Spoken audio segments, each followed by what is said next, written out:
여러분, 이런 상상 해보셨나요? 어느 날 갑자기 은행 문이 닫혀 있고 통장 잔액은 그대로인데 ATM 기기에서는 돈이 나오지 않는 상황. 말도 안 될 것 같지만 현대 사회에서는 실제로 반복되는 일입니다. 이게 바로 뱅크런이죠. 놀랍게도 이 상황을 30년 전 심슨 가족이 이미 예언처럼 그려냈습니다. 이야기는 평범하게 시작합니다. 스프링필드 초등학교는 예산 부족으로 엉망이 되고 교사들의 임금이 밀리고 급식의 품질은 날이 갈수록 낮아지며 교실 창문은 금이 간 채로 방치돼 있었죠. 결국 교사 전원이 파업에 들어갑니다. 도시는 혼란에 빠지고 자유를 만끽하던 바트는 은행에 들러 장난 반, 호기심 반으로 외칩니다. 은행에 돈이 없다고 말이죠. 순식간에 소문은 번지고 사람들은 창구로 몰려들며 항의합니다. 직원들이 아무리 진정시켜도 소용없죠. 결국 단 한 소년의 말 때문에 도시 전체가 패닉에 빠지고 은행은 진짜 뱅크런 상태가 됩니다. 이게 그냥 만화 속 과장된 연출일까요? 2023년 현실은 심슨을 그대로 따라갔습니다. 미국 실리콘밸리 은행이 유동성 문제를 발표하자 업계 인사들의 메시지가 퍼지며 불안이 폭발했고 하루 만에 무려 400억 달러가 빠져나가며 실제 뱅크런이 발생했습니다. 결국 무너진 건 은행이 아니라 사람들이 믿고 있던 신뢰 그 자체였던 거죠. 그리고 이 모든 모습을 심슨 가족은 이미 30년 전에 한 장면으로 보여주고 있었습니다. 심슨 가족은 단순한 애니메이션을 넘어 시대를 앞서가는 풍자와 예언으로 유명합니다. 그 중에서도 특히 가상화폐와 코인 시장에 관한 장면들은 많은 시청자들의 이목을 끌었습니다. 작품 속에는 여러 차례 코인을 암시하는 장면들이 등장합니다. 오프닝에서 스쳐 지나가는 간판엔 비트코인 결제 가능이라는 문구가 보이고 바트 심슨은 자신만의 밈코인을 만들어 학교 안 모든 거래를 이 코인으로 처리합니다.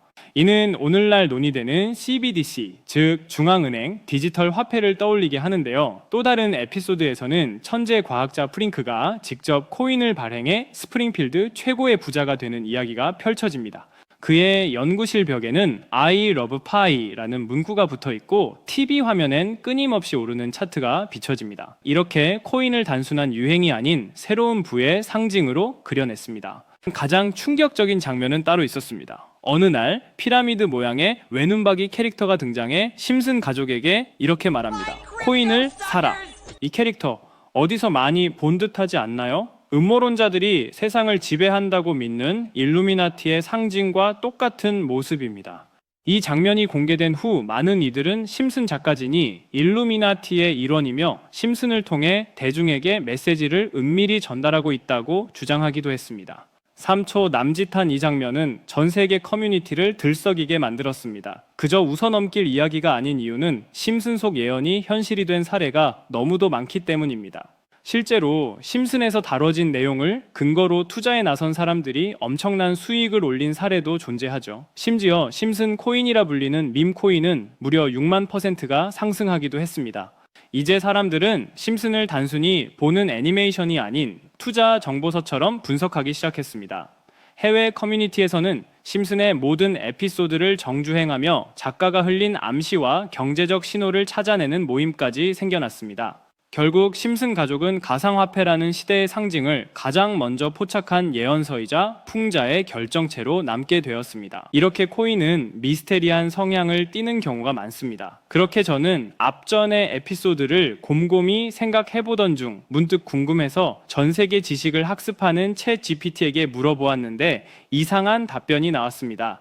혹시 코인 세력들이 사용하는 다크웹에 대해 알고 있는 거 있어? 있으면 알려줘라고 물어보았더니 챗GPT는 8개의 사이트를 알려줬습니다. 그래서 알려준 사이트를 들어갔지만 그중 하나만 없는 사이트로 나왔습니다. 실제 검색되었던 정보를 알려주는 챗GPT가 아무것도 없는 사이트를 알려줄 것 같지 않아서 나름대로 방법을 찾아봤습니다. 삭제되거나 없어진 사이트를 그 전 모습으로 접속할 수 있는 아카이브라는 사이트를 알게 되어 접속해 보았습니다. 이건 아카이브라는 사이트인데요.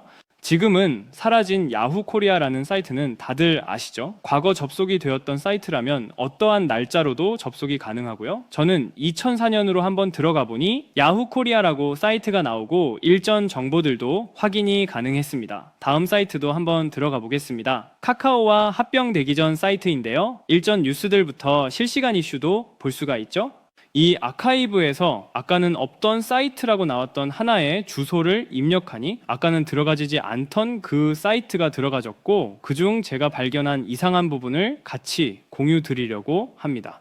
이 사이트는 아카이브를 통해서 보여지는 사이트고, 어렵게 접속한 만큼 이것저것 눌러보니 뮤지엄이라는 글자가 클릭되었고, 클릭하니 누구나 알고 있는 페페라는 단어가 눈에 띄었습니다.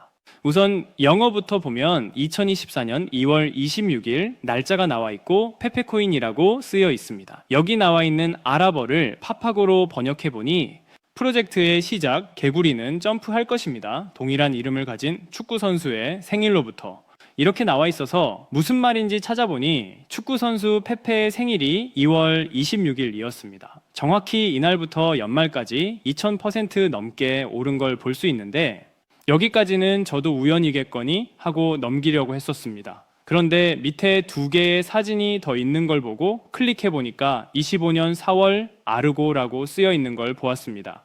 이번에도 파파고를 통해 이 글자들을 번역해 보니 많은 사람들이 기다리고 있습니다. 중대한 발표, 이번 달에 일어날 일입니다. 퀀텀 점프. 이 내용을 보고 4월 달에 아르고 코인 차트를 보니 단 10일 만에 1200%가량 상승을 했습니다. 다시 사이트로 돌아가서 남은 한 개의 사진을 클릭해 보니 이번엔 2026년 1월이고 아랍어를 번역해 보니 26년을 알리는 프로젝트, 이 모든 중심에는 우리가 있어. 세상의 기준이 되세요. 세계가 기다린 단 하나의 마스터피스. 이제 곧 전 세계가 함께 할 겁니다. 이렇게 쓰여 있어 코인을 검색해 보니까 이것도 지금 작업을 하고 있는 건지 거래량은 많지만 가격 변동이 거의 없는 매집 단계의 코인 같더라고요. 앞전에 보여드린 페페코인도 차트를 보니 상승 전 거래량은 많지만 가격 변동이 거의 없었었거든요. 진짜 이렇게 앞전 사례들처럼 큰 상승이 일어날지 궁금해서 저도 일부 매수를 해보았는데요. 제 영상을 시청해주시는 구독자님들에게도 알려드려서 좋은 결과 내고 싶은 마음입니다. 만약 여기에 있던 코인 정보들처럼 상승이 일어난다면 제가 종목 공유해드린 분들은 제 영상을 계속 시청해 주실 거고, 그만큼 제 채널도 성장할 수 있는 발판이 되겠죠? 제 바람은 여기까지만 말씀드리고 궁금해하시는 종목 먼저 공유해드릴 건데, 일단 좋아요와 구독 한 번씩만 눌러주시고요. 댓글에 점프라고 한 번씩 남겨주세요. 남겨주셨다면 제 개인 번호 010-8014-1643 다들 아시죠? 제 번호로 점프라고 문자 남겨주시면 제가 한 분 한 분 알려드리겠습니다. 꼭 댓글에 점프라고 남겨주셔야 제 영상 시청하신 구독자분이란 거 알고 제가 알려드리니까 꼭 댓글에 남겨주시고 문자 주시면 되겠습니다. 놀라우면서도 화가 나지 않나요? 세력들은 이렇게 정보를 교환하며 돈을 벌고 있는데 저희는 아무런 정보 없이 투자하고 있었다는 사실 말이에요. 여태까지 게시글에 나와 있는 대로 이루어졌거든요. 이번 종목도 게시글 내용처럼 이루어진다면 우리의 인생을 바꿔줄 수 있는 종목일지도 모르겠습니다. 다음에는 더 좋은 영상으로 찾아뵙겠습니다. 지금까지 영상 시청해주신 구독자님들 감사합니다.